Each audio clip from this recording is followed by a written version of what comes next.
Liz Garner. I'm the head of strategic partnerships at Cmspi. I'm here with Greg Warsh from SellPoint Digital. Greg, can you tell us a little bit about your company and your role at SellPoint? Sure. My name is Greg Warch, and I am the head of revenue for SellPoint Digital. SellPoint Digital is the world's leading payment orchestration platform.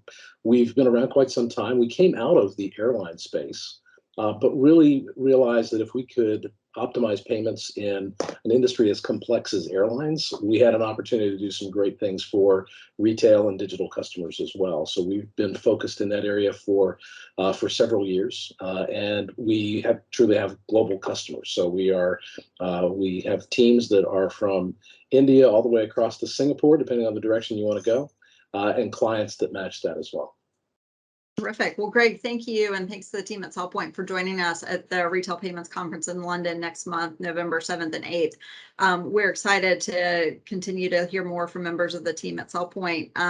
Today, I did want to dive a little bit deeper into Europe and ask you specifically what, in your opinion, are some of the key elements of a successful multinational payment strategy in Europe?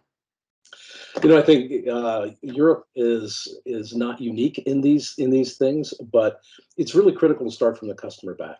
Understanding how a customer wants to pay is the first step in the process.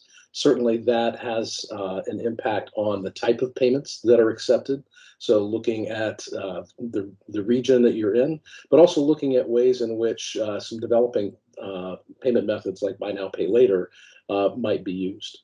The really key thing is making sure that you're presenting the kind of payment that customer wants to use at the right time in the right currency, so that you're optimizing around their willingness to buy. It's all about authorizations when it comes down to it. It's making sure that you not only get those transactions when you spend all that money trying to get a customer to come in and make a purchase, but you make it as easy as possible for them to do so.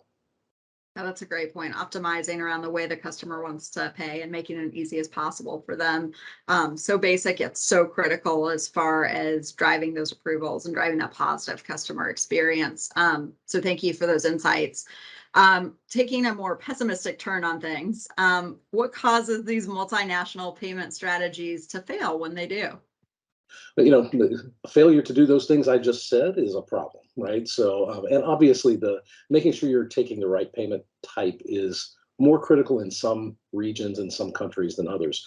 Obviously, you're selling in the Netherlands and you're not taking Ideal, you're walking away from 60+% of your customers, and that's the other thing as well. When you get a customer an authorization that does not go through for whatever reason, 60% of the time that customer is not coming back, or they're going to buy that product someplace else. So it's something that's really critical to make sure that you've done correctly. One of the things that we do to help that is making sure that we're looking at a multi-acquirer strategy for our customers.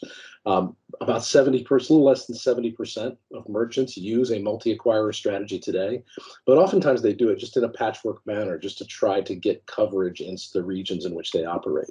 And we think the ability to have a multi-acquirer strategy in the same country or the same region gives the merchant the opportunity to A/B test that performance and just make sure that they're using the right payment rails, but also to do soft decline failovers cross-platform. So if you get a decline going down one set of rails, you can take the next option and do that really in real time. I love that point. So it's not just about ensuring full global coverage, it's ensuring that you have the ability to change between partners to optimize within a particular geography or region. Also thought that was a fantastic point about Ideal and being sure that you're opening up, to the customers in a particular region the way they want to pay. So these are great bits of feedback as far as big picture strategy for multinational payment acceptance in Europe. Let's take this back down now to some of the tactics and takeaways for the merchant community. How then are payment firms helping retailers deliver some of these innovative solutions to merchants within their local geographies? Well, I think payment orchestration, just to use one example, is making what is a fairly complex thing much, much easier. Payment orchestration is conceptually not a new thing. Really large companies like Walmart, Netflix, Microsoft, Amazon have been doing this themselves for years. But most companies, even very large ones, enterprise customers, don't have the tens of millions of dollars that it takes to set up a platform like that, and as much time and money to keep it maintained every year. So what we can do is provide the innovation of giving our customers that platform on a per transaction basis. So I think that's one thing that we particularly do to bring that kind of innovation in. But also running it as a SaaS platform, a community platform, we've got the ability to bring in several hundred PSP connections, connect into multiple fraud solution providers, really any support system, 3DS, tokens, subscriptions, anything that a customer wants to plug into the platform, they can. So it becomes a very simple technology platform to run. That's kind of the basic gateway functionality. But at the same time, then we bring the intelligence and sophistication to make sure that those routing choices are made wisely each and every time. Simplifying on the back end, but still using data-driven insights to drive those optimal solutions on the front end based off the client's needs. I love that. Absolutely.